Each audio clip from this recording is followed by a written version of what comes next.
Welcome to the Psychedelic Spotlight Podcast. I'm your host, James Halifax. Today, we've got a special guest, Mr. James Lanthier, CEO of Mindset Pharma. Mindset Pharma is a company working on creating new versions of classical psychedelic medicines with the ultimate goal of helping treat people with mental health conditions such as depression. James, thank you so much for being on the podcast today. Thanks so much, James. Really appreciate the invitation. Well, I'm happy to have you here, especially because you guys are working on some really neat concepts, creating new psychedelics that the world has never seen before. We're going to get into that in just a second. But first, I was wondering if you could tell me the philosophy of the company and kind of introduce us to Mindset a little bit. Sure. So Mindset is a biotechnology company. We're just under 3 years old.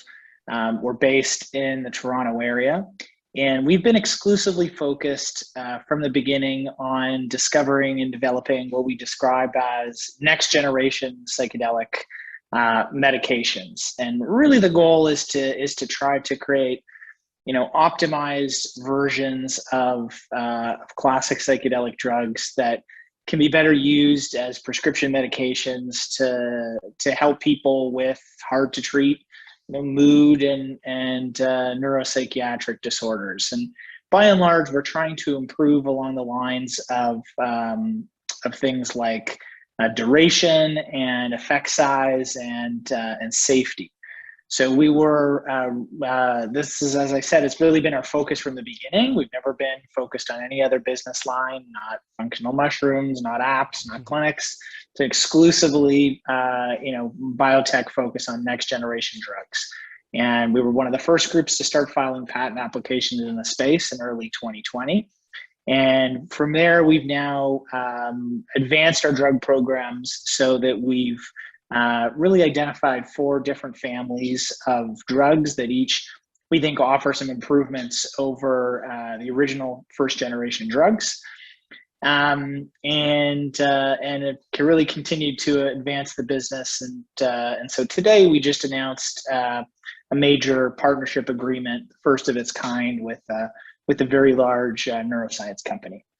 Awesome. So I definitely want to get into all of those topics that you just brought up, the 4 different families you have, the partnership with Otsuka. I always say that name wrong, Otsuka. But first, I want to get some of your own personal backstory, how you ended up leading a psychedelic medicines company, because it's not something that people just kind of fall into. There's usually an interesting background to it. Sure. So my professional background has been in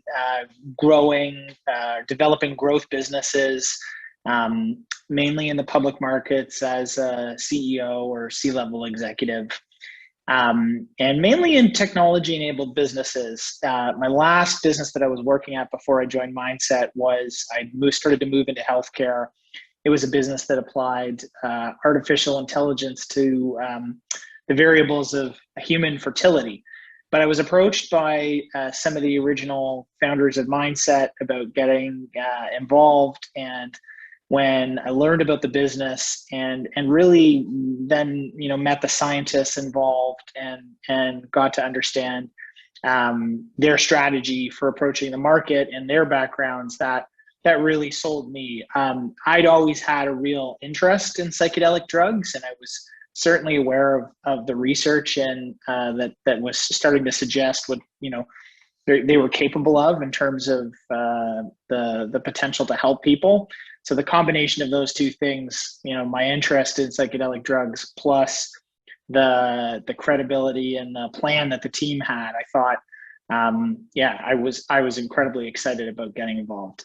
It's hard not to be excited, especially over the last few years. It seems like, especially now, every few weeks, it seems like a new study is coming out that's showing that, hey, look, psilocybin might be effective in treating depression, or hey, look, LSD for anxiety, or DMT for whatever. And even some people or companies are working on really novel applications like DMT for strokes even. So it's just a extremely exciting space to be in. So I'm just absolutely thrilled to get the chance to talk to you, who's working on Mindset Pharma, who's working on a little bit of a novel approach. So in your earlier in your earlier answer, you were talking about how you were working on NCEs, new chemical entities, working on modifying these classical psychedelics such as psilocybin and 5-MeO DMT to kind of improve upon the original chemical structures. So you mentioned that you have 4 families of drugs. I'm wondering if you could just walk me through what these different families are. Sure. So we started our drug discovery efforts by applying a range of different chemical design strategies. First to the psilocybin structure. We tested those and really evaluated them.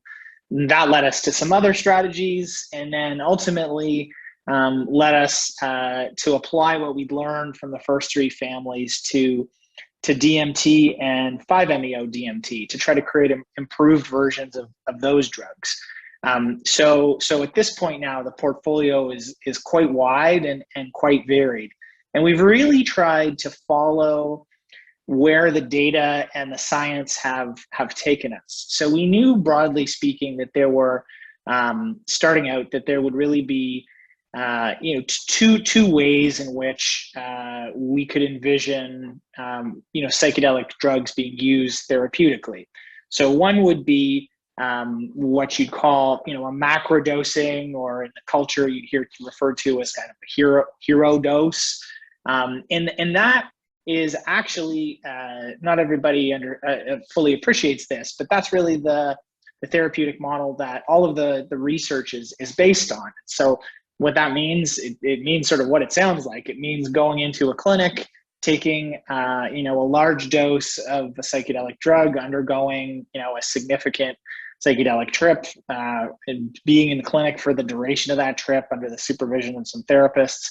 Maybe you do some therapy beforehand and you do some therapy afterwards to integrate the experience. And you do this a couple of times. And the research so far suggests that that approach can give people suffering from, for instance, in the case of psilocybin, treatment-resistant depression, some relief from their symptoms. In our view, one of the issues to solve there was the duration, because a psilocybin trip lasts 6 to 8 hours. That's a long time to have to spend in clinic, ties up a lot of therapist resources. So if you could get to the same therapeutic benefit from a shorter duration drug, that would be really valuable. All the way to the other end of the spectrum would be what people call microdosing. And really what we're thinking of there is more of a take-home medication, approach that would be much more similar to how people today take medication, for instance, to treat, depression, where you're taking a very low dose, subhallucinogenic dose of a drug where the effects of it will last all day. There's much less evidence around microdosing today, much less data around microdosing, but I think there's enough anecdotal reports that I think everyone is working under the assumption that there's probably is some benefit to it.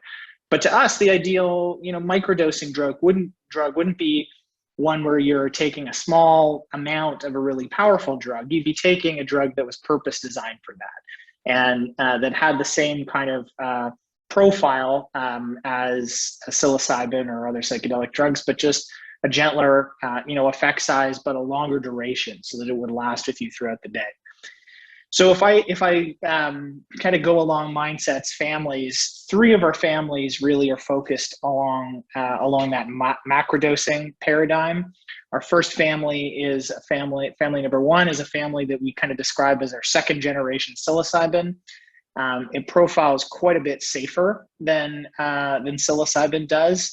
We've seen some really compelling data in animal testing to show that there's a really profound reduction in body temperature with psilocybin at a range of doses. We don't see that at all with our drugs from family 1.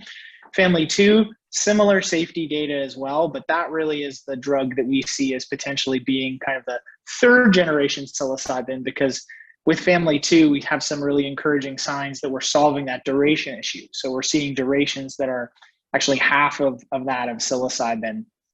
Our 4th family are our DMT and 5-MeO DMT next generation analogs. As some of your listeners, might know, those are really short-acting psychedelic drugs, but they do present some pretty significant safety challenges, typically in the form of serotonin syndrome. And with our family 4, we don't see any signs of serotonin syndrome. So we think it's a safer drug. Sorry to cut in here for a second. Okay. Could you perhaps just define what serotonin syndrome is? So it's a name that's given to a problem that can occur when you have your body's produced too much serotonin, and it's more typically a side effect with antidepressants, and it really encompasses a sort of a range of different unpleasant symptoms that range from headaches to body temperature fluctuations, confusion, gastrointestinal distress, but in severe cases it can actually be fatal. So that's really something you need to avoid. And what we saw in our rodent testing was real signs of serotonin syndrome with 5-MeO DMT. But again, with our drugs, we saw no signs of serotonin syndrome. These are early signs, but really promising and really kind of making good on or validating our original hypothesis, which is that it would be possible to improve on some of these parameters with psychedelic drugs. We think safety is really probably an underappreciated concern with psychedelic drugs. By and large, they are very safe, but it is a very different thing for young people with no health problems to be using them recreationally versus people who may the odds are very good that someone suffering from treatment-resistant depression may have more than one health issue, and you're dealing with a compromised population. So safety is really going to be very important, and I think it's an elevated concern, especially with DMT and 5-MeO DMT. Our third family is, sorry, go ahead. No, you go ahead. Our third family, our family number 3, is all the way to the other end of the spectrum. That's a microdosing, a drug that we think could work really well for a microdosing or take-home drug therapeutic model.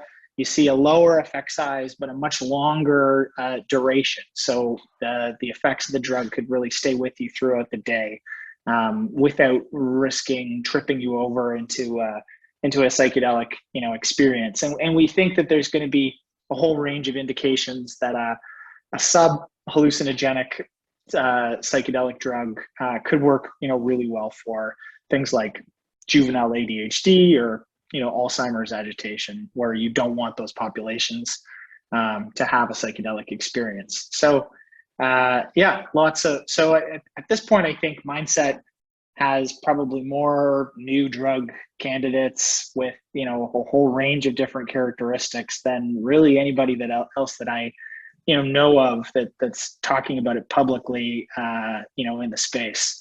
A big picture, we're not clinicians. We're just trying, there's lots of great clinician researchers out there doing the work to figure out what the right characteristics are for each different indication out there. We want them to do that work. We're going to do the work to engineer the drugs that meet those criteria. Awesome. So I'm going to try to summarize what you just said and let me know if I got everything correct. And then we'll move on to a couple new questions. So taking a look at the psychedelic space at a high level, there's essentially 2 paradigms that psychedelic medicines may fit into. Either your macrodose, which is kind of like your Terrence McKenna 5 grams of dried shrooms in darkness, although of course these aren't dried shrooms, it's a psilocybin compound, and that's assisted therapy. And then on the other side, you have your microdosing. And microdosing would be subperceptual, and you would take this on a more frequent basis.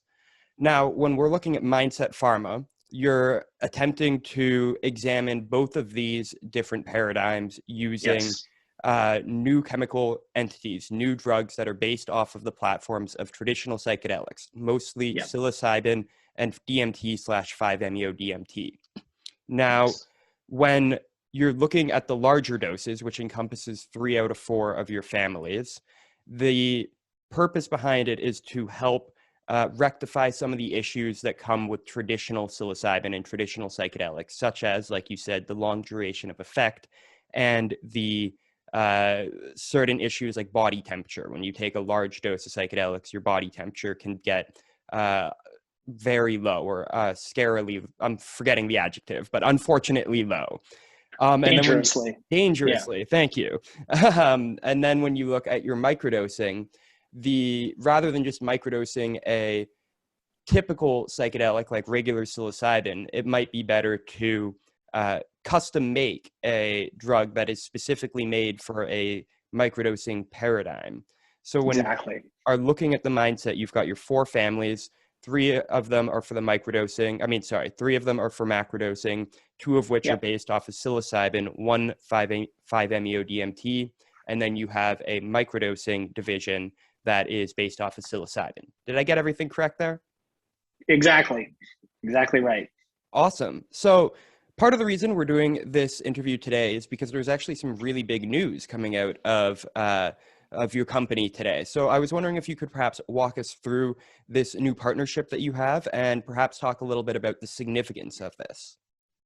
Absolutely. So this morning, we announced a partnership with the U.S. development arm of Otsuka Pharmaceuticals. And so for those of you who don't know who Otsuka is, they are a top global neuroscience pharma company. Their main focus is on central nervous system disorders like depression and mental illnesses like schizophrenia. And we're really excited about this partnership on a number of levels. So what the partnership actually consists of is that they're making a pretty substantial upfront payment to Mindset of $5 million US.